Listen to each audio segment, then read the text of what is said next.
Okay.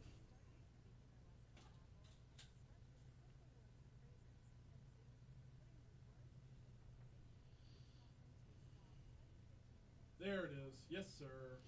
Facebook Live. Welcome to this week's Facebook Live Go Rouge radio show. This is where we record it. It will ultimately play on Saturdays at noon. So welcome. I hope you're having a good week so far. This is a short week for a lot of you guys. I hope Memorial Day was a blessing to you guys. Maybe did a little barbecue, maybe did a little bit of something.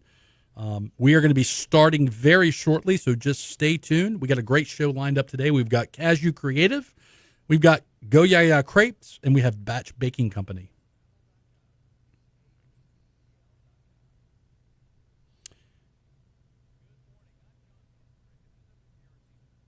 All right. You ready? Yep, just pipe the music so I can hear it. Yeah. Stand by.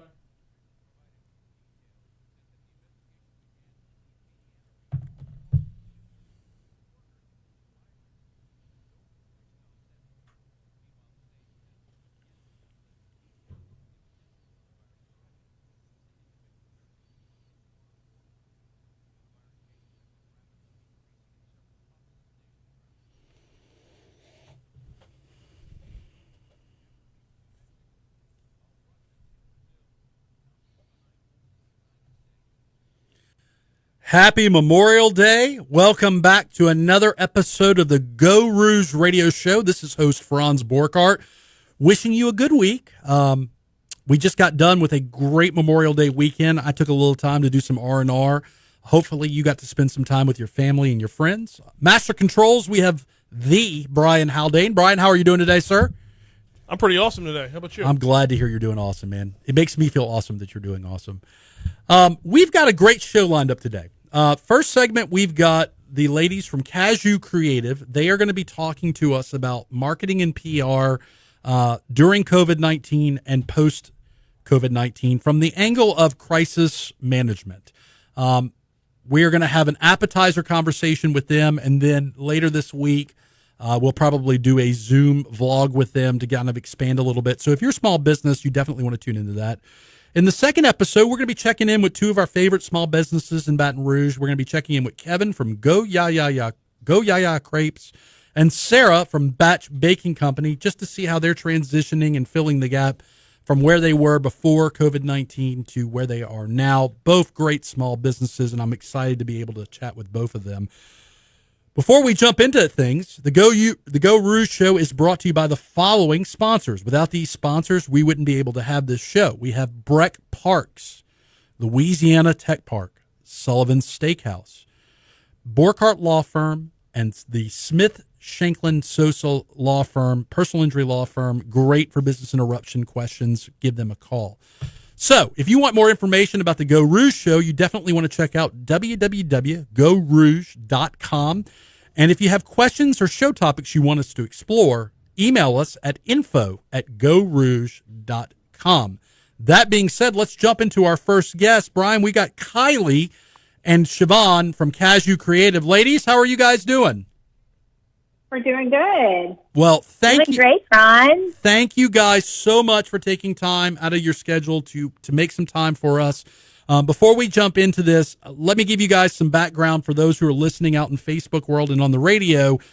Cazayoux Creative reached out to me. I don't know how long ago it was, but they have been instrumental in helping Geaux Rouge revamp its website, revamp some of its imaging, and I don't make decisions about marketing and PR without talking to these ladies first. So that's the prelude, ladies, to what we're about to talk about. No pressure.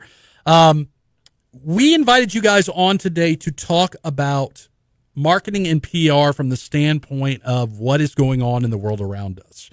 And at the heels of that, you guys published a very good blog entry that I shared on the Geaux Rouge page. So we're going to reference it, but you can, folks listening outside in the Facebook world, you can read it on the Geaux Rouge page, as well as I'm sure you can go to Cazayoux Creative and see it there. So let's talk a little bit about COVID-19 and marketing and PR, ladies. Yeah.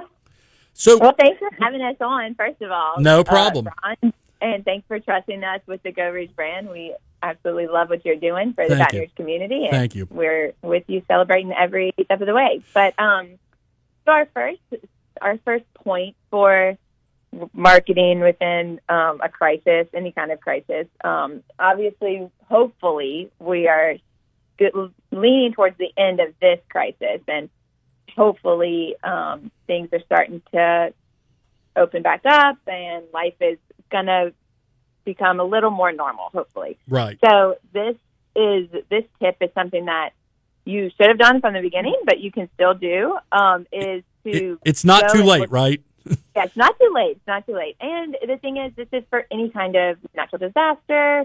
You know, we have hurricanes all the time. Anything that is unforeseen that happens in the world, and you want to make sure that you remain relevant and that what you're putting out into the world doesn't seem like you don't know, you're not in on what's going on, and you're not tone deaf. So Right. that would be to focus on or take a look at anything you have scheduled, and that's for emails and social media. That's just the first step. Like, Okay. as soon as this hits, you should have looked at, and you should continue to look at anything that's scheduled. That's huge. We've seen a few faux pas there where people, it's just like anytime you schedule a post on social media, for example, and it's about a sunny summer day, and then you're sending it to Baton Rouge, and it happens to be, look outside today, it's gray and rainy, and Right. It just looks bad, and it looks like you're not really relevant. So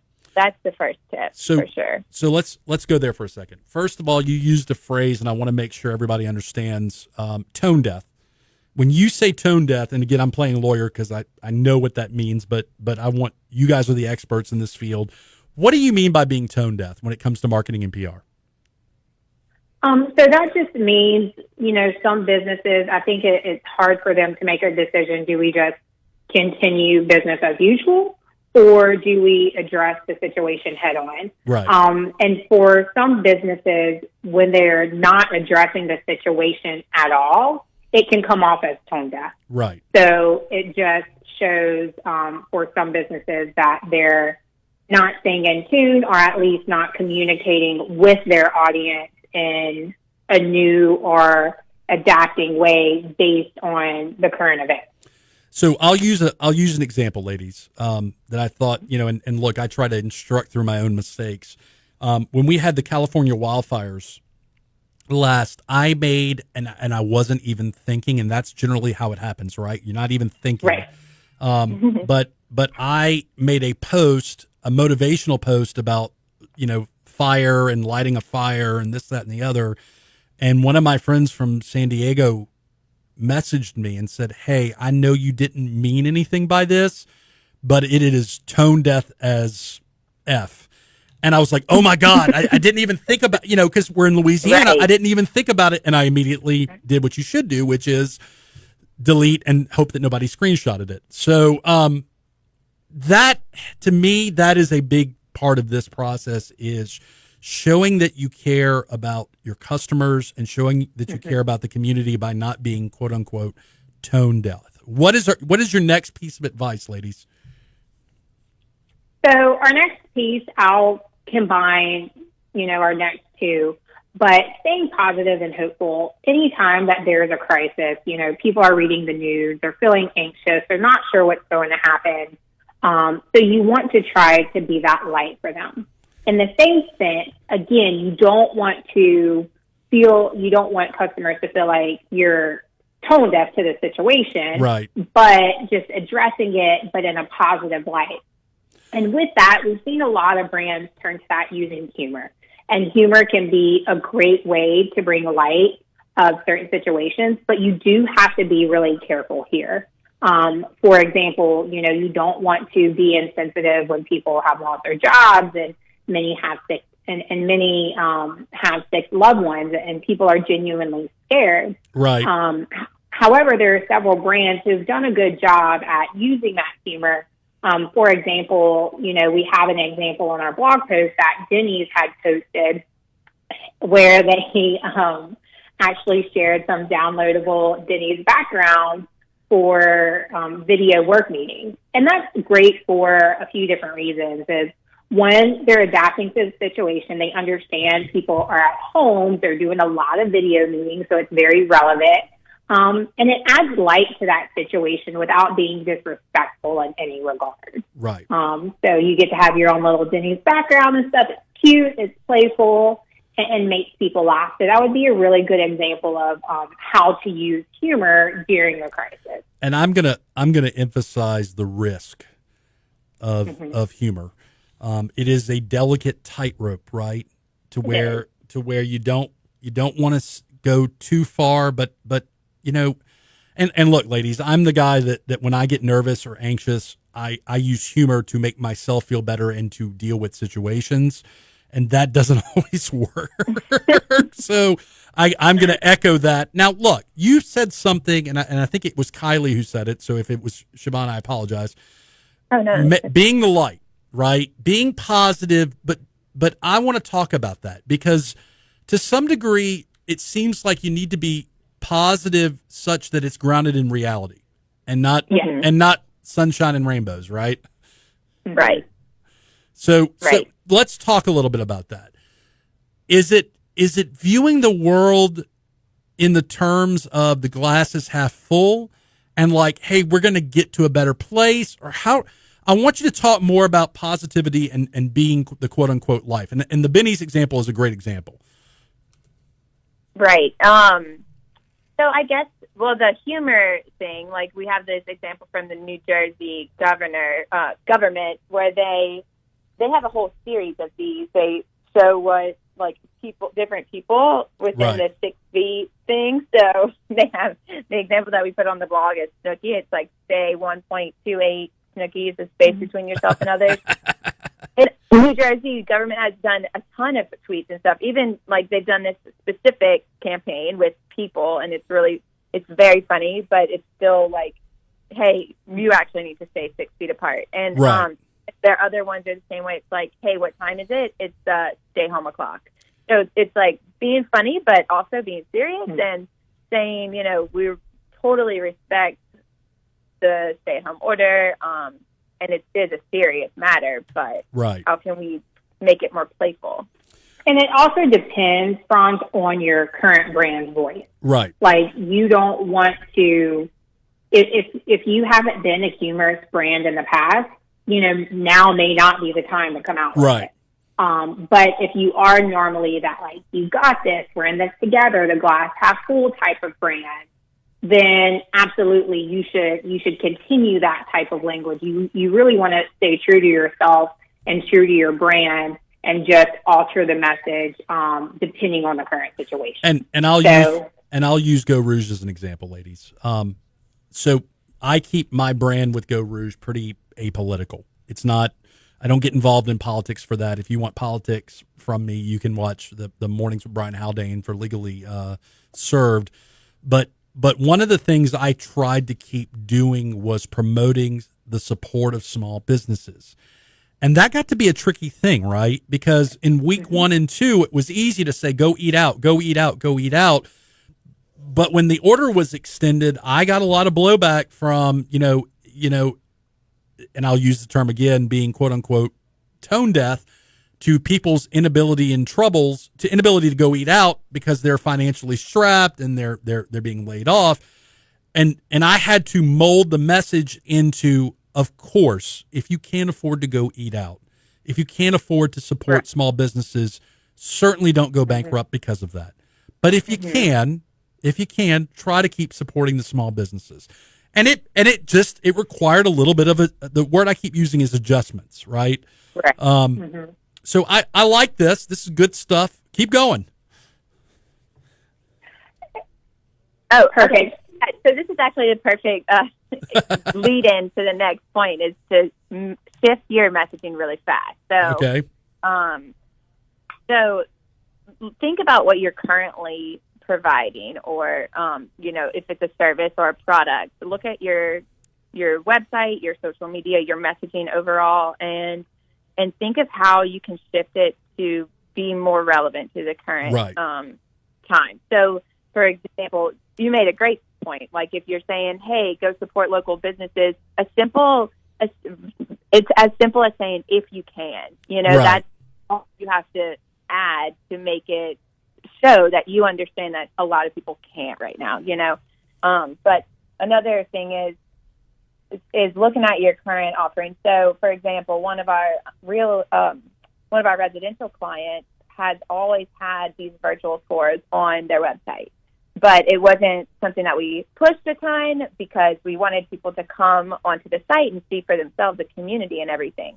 But due to the stay-at-home order, obviously, we chose to really highlight that more.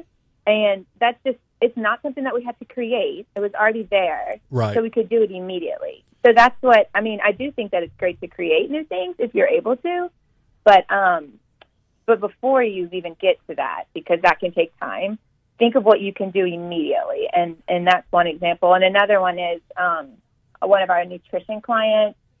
They obviously do nutrition coaching, and obviously that is beneficial for your mental health too.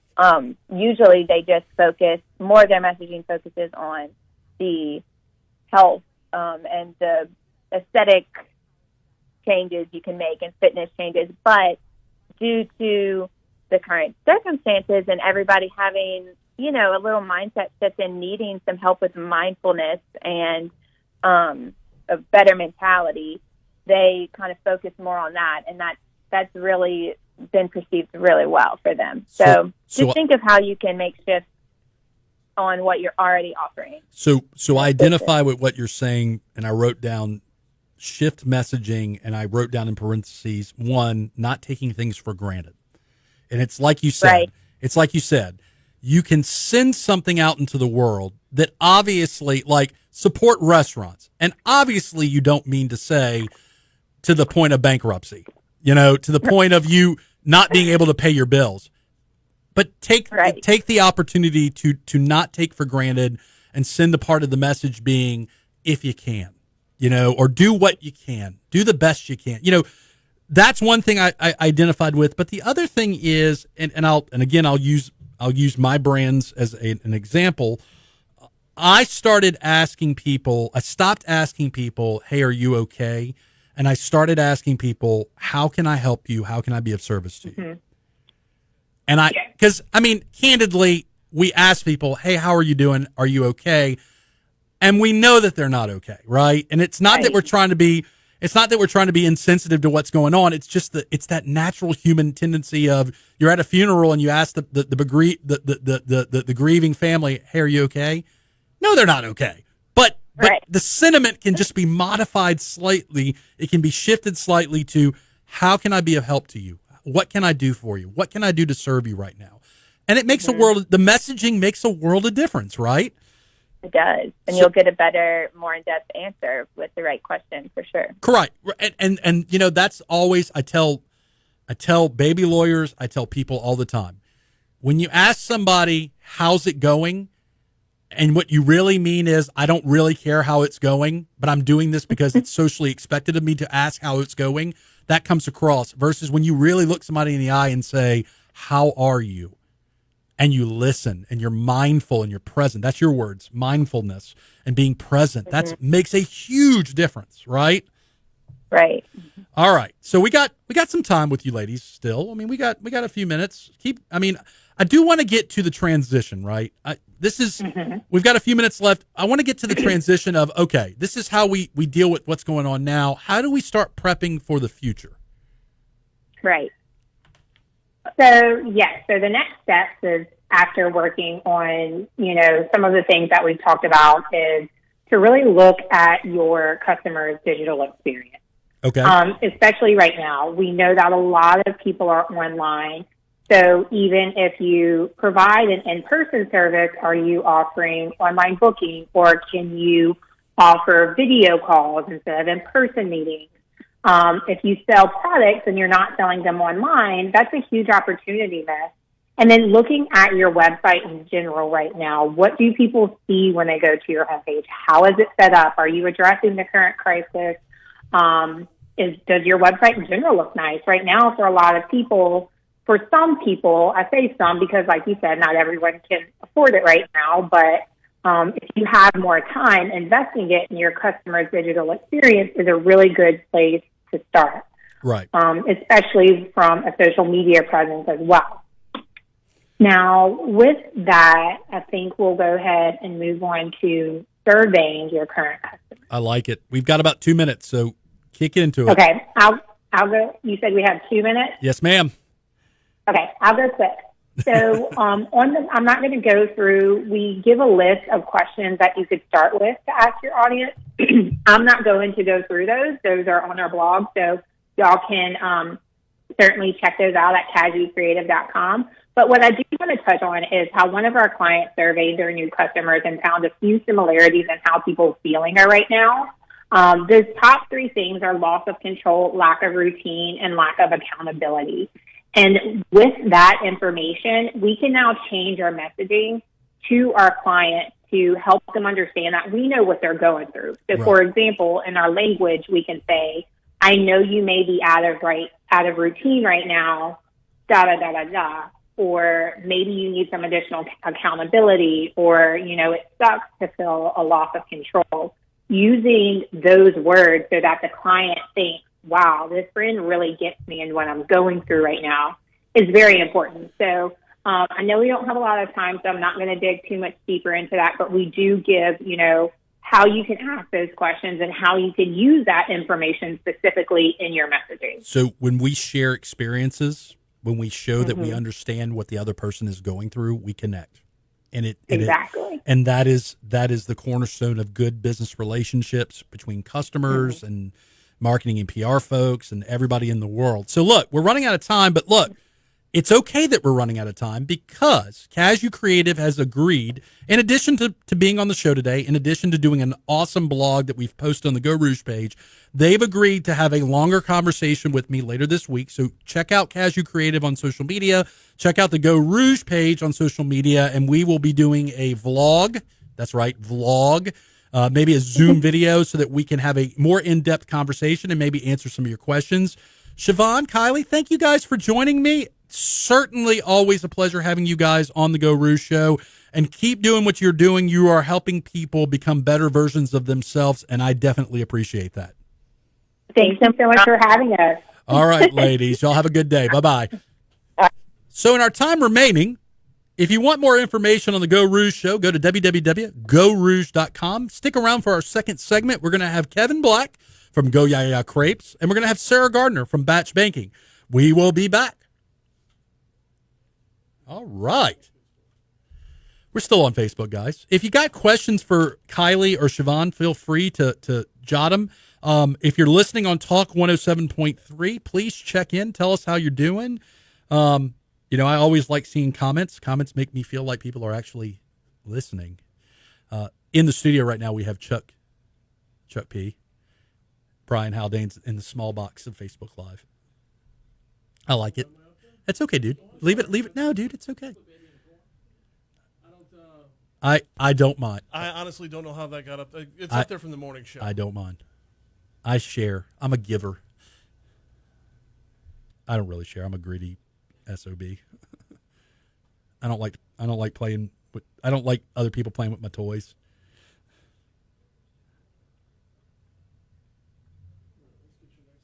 You going 10 and 10 here or 5 and 10 and 10, baby. Kevin Black, one of my favorite chefs and realtors in Baton Rouge. Chuck, he has some good food, man. Kevin can make good food.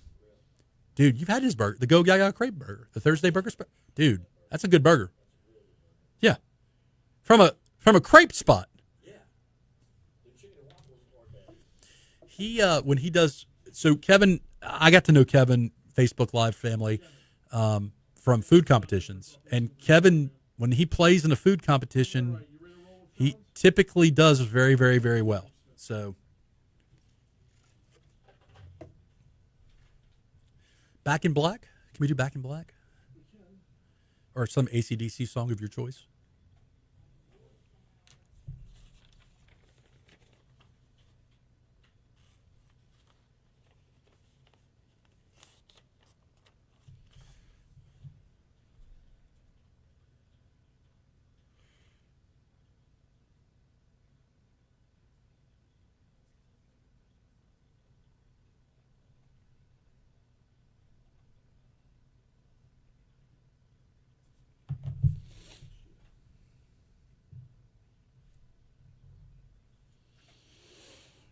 Shoot to thrill.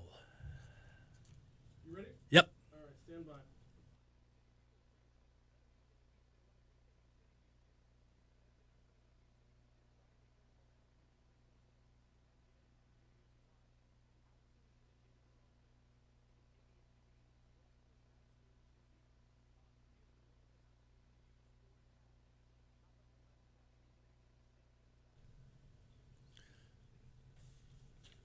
All right. Welcome back to the second segment of the Geaux Rouge radio show. This is Franz Borkhardt. Brian Haldane is on master controls, listening to a little AC/DC. AC/DC always makes me feel good.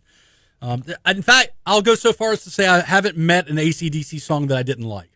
I can't say that about a lot of artists, but there's not a lot of AC/DC songs that I don't like. And being that I'm a criminal defense attorney, I find them applicable to a lot of areas of my profession. But that's another conversation for another show.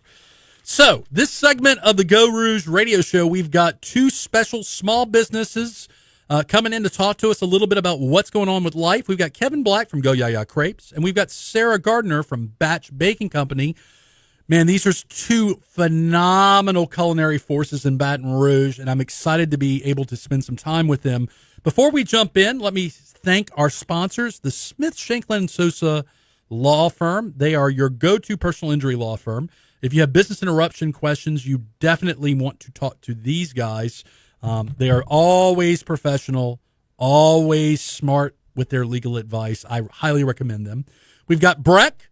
We got Louisiana Tech Park. We've got Sullivan's Steakhouse. And, of course, certainly last but not least, the Borkhardt Law Firm. That's my little law shop. I can't believe they're still sponsoring this show. I can't believe they're still supporting this. Or maybe I can. Anyways, so our first guest for this segment is Kevin Black from Goyaya Crepes. What's up, man? Hey, how's it going, Kevin? How's life?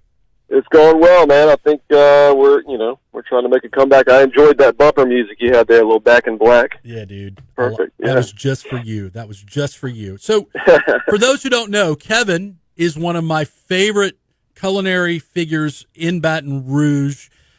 Phenomenal realtor, by the way. But the way I know Kevin is back in a former life, I used to do these little food competitions, and every time Kevin plays in the food competitions, whether it's a burger or something else, you kill it, man. So I want to talk about Goyaya Crepes. Okay. And in fact, before we went on this segment, Chuck P's in the studio, and we were talking about how it's Goyaya Crepes, but you guys don't just peddle crepes, man. It's all the food you make there is really good, whether it's the burger, whether it's a bagel breakfast sandwich. So kudos to opening back up. I know there was a minute or two where you were thinking about not doing that. Right. Talk to me a little bit about that decision. Talk to me about the decision to stay at it, to keep fighting. Yeah, so, I mean, we've had, throughout the years, we've been around, August will make 10 years, and we've had our ups and downs, and I just was kind of, my first gut instinct was like, man, this is it, and I probably jumped the gun on making that kind of announcement. But after, being at the house for a couple of days, I kind of realized, we can come back. I think we can do it. I'm not going to let this be the end of us. So started putting laying the groundwork and kind of thinking through how I was going to make that comeback and all that good stuff. So let's make sure everybody knows. So Goyaya Crepes is located in the heart of the Main Street Market downtown. And first and foremost, I got to talk about the excellent coffee that you guys are slinging, because generally when I see you in the mornings, it's a 7:00 in the morning trip, and I get some Titan coffee in me. So you guys have great coffee. So you've got that angle that you're kind of like a coffee shop. And in fact, I think you're the only ones really slinging good coffee in that building, right? Right. Yeah, we're we made the decision to go over to Titan Coffee, I guess, rolling 6 or 7 months ago now, and that's a local coffee brand here in Baton Rouge that I happened to find them online. I ordered. The owner happened to deliver to my house, and we got to talking. I said, do you have an espresso? Do you have this? And he's like, I don't, but I'm gonna come up with something. So he came back about a month later and dropped off a sample at my house, and I said, well, look, let's give it a go. And I think it's probably been one of my best decisions ever. Dude, everybody I talk to loves the coffee. So Titan, for those who don't know, local coffee company. They brew in Cafecito, correct? Correct. So Correct. so you're already slinging phenomenal coffee, but that's just a small, Kevin. That's just a small fraction of what you guys do. Right. So Yeah, we started out specializing in crepes, and Right. just kind of feeling out the crowd downtown. Sometimes for lunch, we would start introducing different lunch specials. Our burger has probably been our most popular one, due in part to the burger competition oh, a right. few years back that we Right. had won. But I threw that burger competition, didn't I? I think it was some guy named Franz. I can't remember. That was back in the beginning of things. But yeah, that Thursday burger special, which is it still just a Thursday burger special, or are you guys doing that on different days of the week now? So before COVID-19, we had switched over, started doing it every day due to the demand of it. We're back to only doing it on Thursday right now. But that's kind of part of why I was happy to be on the show today. Was we're still trying to feel it out, Right. and I'm not trying to hide the fact that this is kind of it's a moving target. We don't know exactly how we're going to make this work long term. Well, Kevin, let me say this. We're all in that same storm together, man. So Exactly. figuring it out is if someone's not understanding of that, they are tone deaf. Right, So right. yeah. So I mean, and look, man, I tell people, and I'm not just saying this because you're a guest on the show. I tell people, in fact, I said it to Chuck P, who's in the studio. I said it before we even went on, is there are special items of food that you do that, like, if I can only get that burger on a Thursday, it's worth it that I can wait to get that burger on a Thursday. You know what I mean? Right, right. You're doing good food. You're doing good food in a place in downtown that needs good food. And that's no disrespect to anybody else in the mainstream market. I love Celeste. I love the other vendors. But man, you're like a beacon of just good culinary eats. Well, I appreciate that. So let's talk about that transition. Okay. So you were in a place where you're like, man, I just don't think I'm going to keep doing this. And look, to be fair to you, you've got a day job, right? You're a good realtor. You make a good living doing that. Your wife's an attorney. Nobody would have begrudged you for saying this is the right time to say uncle. You know what I mean? Right. So talk to me about that decision, because it's really important.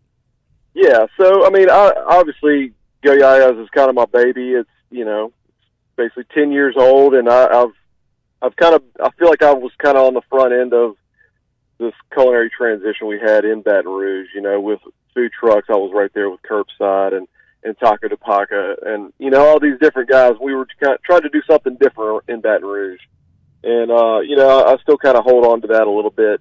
But I just kind of felt like, I was in the right place and the right spot where, if I can make it back, we're going to serve good coffee. We're going to continue to serve good food. I still have people that are wanting my crepes during the week. We're no longer serving crepes during the week, but like I said a minute ago, we're probably going to have to adjust that as we get going, as crowds start coming back downtown. Right now, to have crepe batter in stock and all the ingredients we need in stock and not know if anybody's going to show up or not, it's really hard. So adjustment is the name of the game, right? Yep, exactly.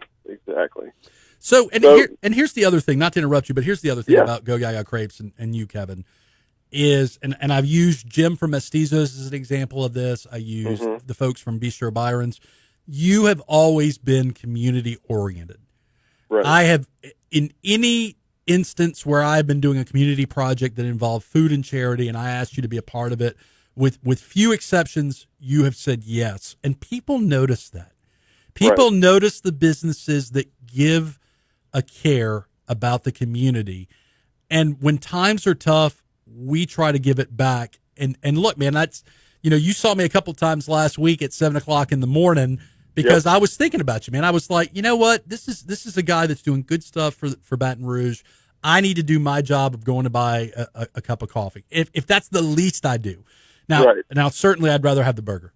And if I wasn't on a low carb diet, I certainly would have rather had the bagel sandwich. So absolutely. So, man, look, let's talk a little bit about adjustments and being mindful of your surroundings. If you had a piece of advice to others out there that are not necessarily in your industry, but are small businesses that are going through maybe something similar, what advice would you give those people? For me, it took me just kind of sitting down and saying, okay, everybody's struggling. Everybody's hurting. might be a good time for me to just kind of look within, like where can I be more affordable? Where can I,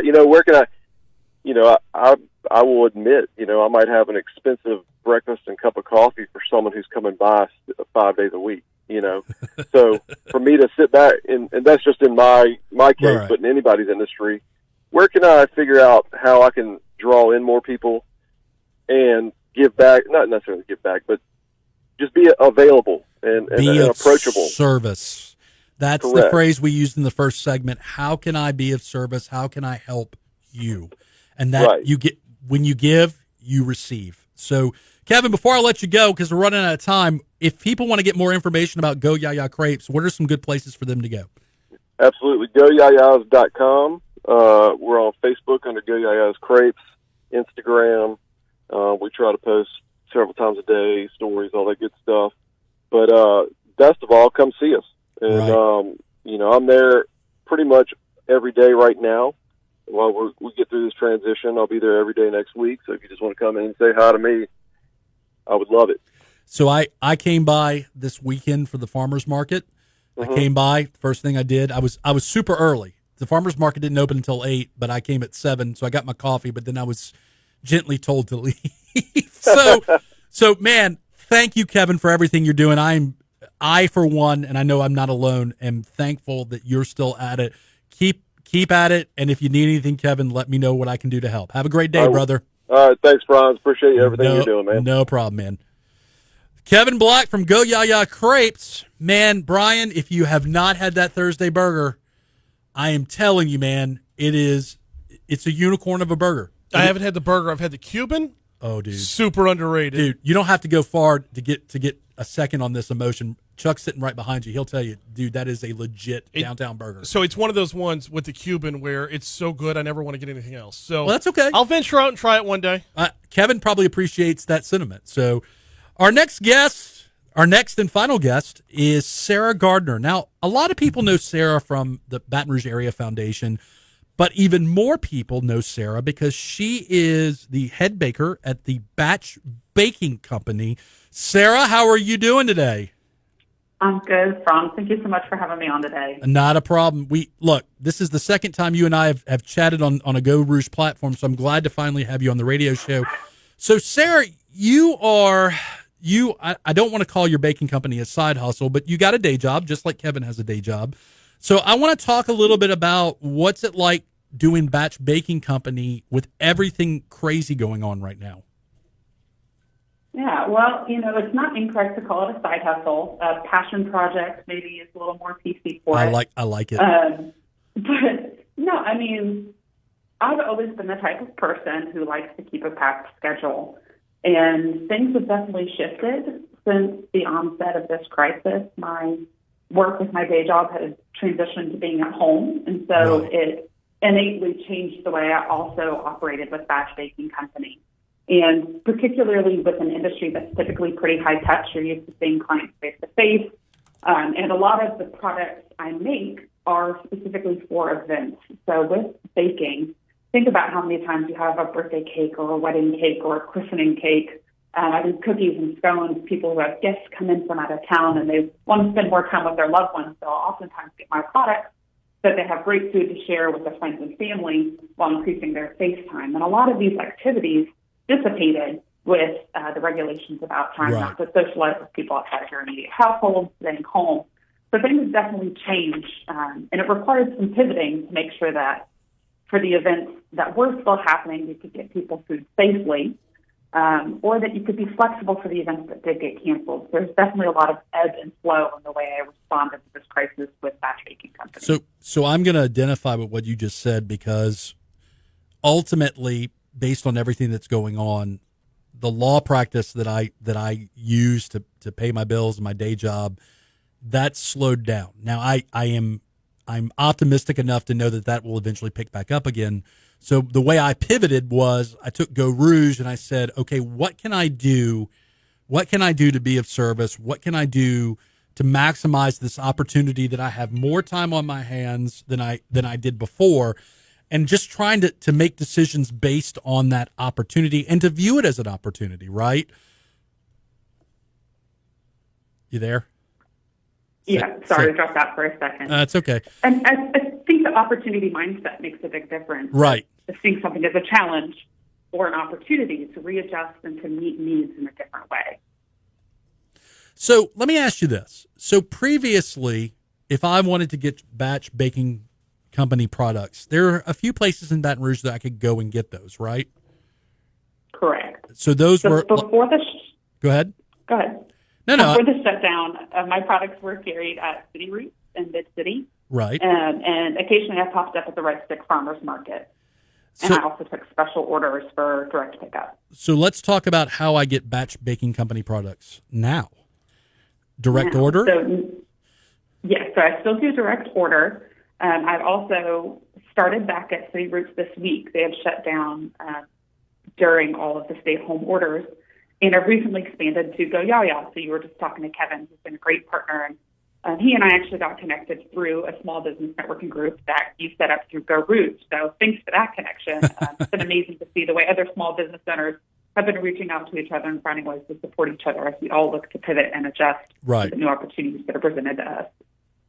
So one of the things I like about what you're doing, and I am, as you know, and as some of the listeners know, I'm on a low-carb diet. So whereas I would love to eat all of your baked goods as well as Kevin's food, the reality is I just can't.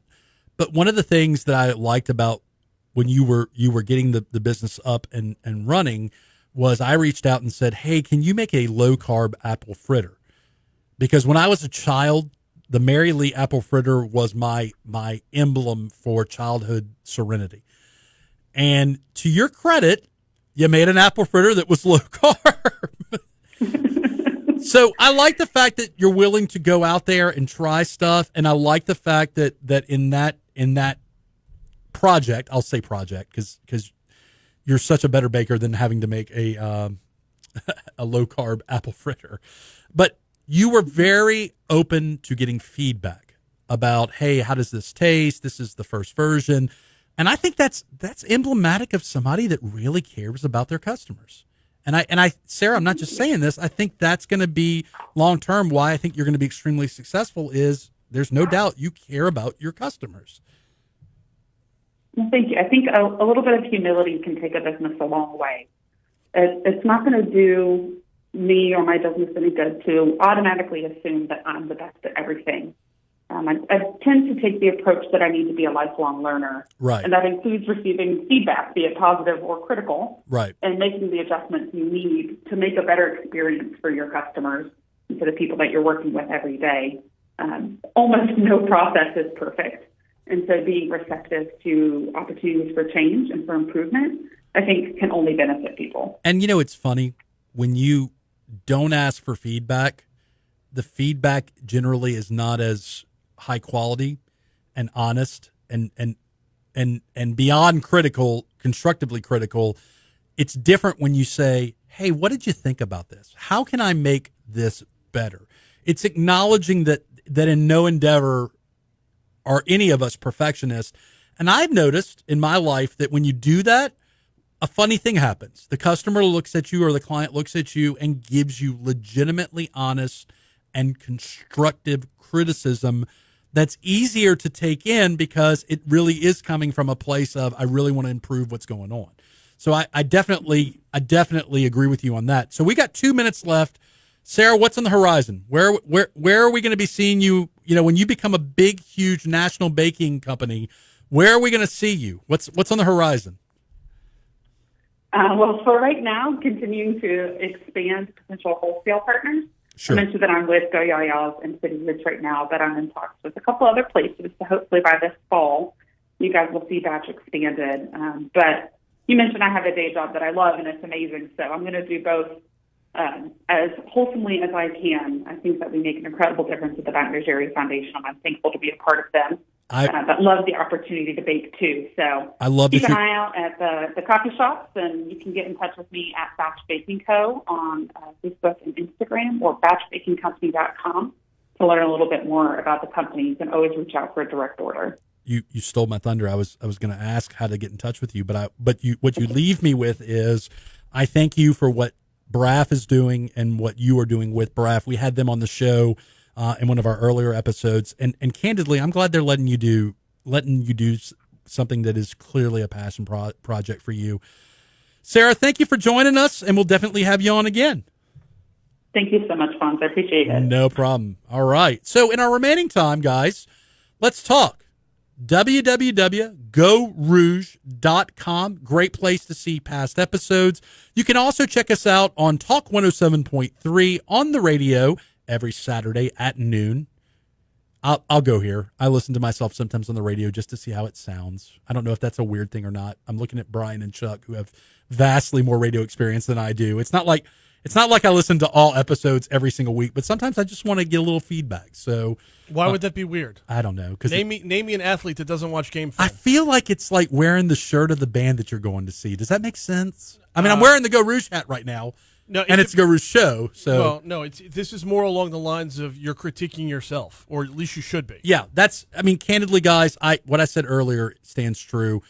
I think perfection is an impossibility, but improvement and progress is something we can always strive for. And I'm thankful that I have people like Chuck and Brian and other people in the radio business that can certainly be people I can lean on and ask for advice. That's about it for this episode of the Geaux Rouge Show. Thank you guys for tuning in. Do me a favor. If you're watching on Facebook Live, hit share and tag Geaux Rouge so we can spread the message. Also, if you have some good guest ideas, do not hesitate to email us at info@GeauxRouge.com. From me to you, have a great week. God bless, and I'll see you next time. Facebook, have a wonderful day. Don't get into any trouble, and I'll see you next time.